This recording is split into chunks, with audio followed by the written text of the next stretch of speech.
ஒரு இலை நுகர்ந்தாலே சளி சுவாச கோளாறு இருந்த இடம் தெரியாமல் ஓடிவிடும். பெரும்பாலானோருக்கு அடிக்கடி ஏற்படும் சளி, இருமல், சுவாச கோளாறுகள் போன்றவற்றிற்கு இந்த செடி இயற்கையிலேயே அற்புதமான மருந்தாக விளங்குகிறது. அதுதான் திருநீற்று பச்சிலை. பாட்டி தாத்தா காலத்திலிருந்தே இந்த செடியின் பயன்களை மக்கள் நம்பிக்கையுடன் பயன்படுத்தி வந்துள்ளனர்.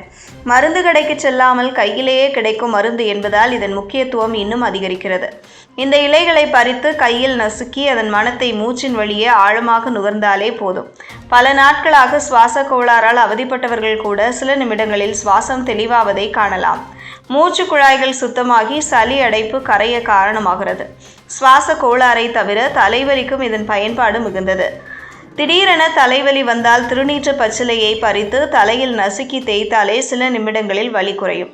மருந்து மாத்திரைகளின் பக்க விளைவுகளை பற்றி கவலைப்படாமல் உடனடி நிவாரணம் தரும் இயற்கை வைத்திய முறையாக இது விளங்குகிறது. திருநீறு பச்சிலையின் முக்கிய பயன்பாடு நலுங்கு பொடி தயாரிப்பில்தான். திருமண விழாக்களில் மணமக்களுக்கு நலுங்கு செய்யும் போது இந்த இலைகள் கலந்து செய்யப்படும் பொடி பெரிதும் பயன்படுத்தப்படுகிறது. உடலை சுத்தப்படுத்தும் திறன் கொண்டதால் இது பாரம்பரிய சடங்குகளில் ஒரு முக்கிய அங்கமாக விளங்குகிறது. நோய்களை தடுக்கும் தன்மை காரணமாகவே இவ்வாறான சடங்குகளில் இதற்கு பிரத்யேக இடம் வழங்கப்பட்டுள்ளது.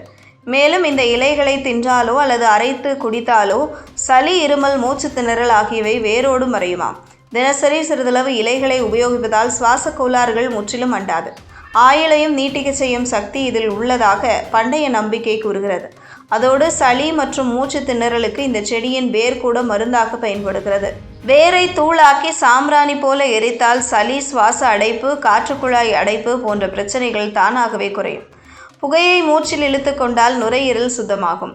இது யாராலும் எளிதில் பின்பற்றக்கூடிய சிகிச்சை. அதனால்தான் திருநீற்று பச்சிலை எளிய தோற்றம் கொண்டிருந்தாலும் அதன் மருத்துவ குணங்கள் அசரீரியாக பலத்தை கொண்டவை. மழை காலங்களில் மனிதர்களுக்கு மிகவும் பயனுள்ளதாக இருக்கிற மூலிகைகளில் இந்த திருநீற்று பச்சிலையும் ஒன்று. திருநீர் பத்திரின்னு சொல்லுவாங்க. ஆங்கிலத்தில் ஸ்வீட் பேசில் அப்படிங்கிற இதனோட விதைகளும் சரி, இதனோட இலைகளும் சரி மிகவும் பயனுள்ளதாக அமையும்.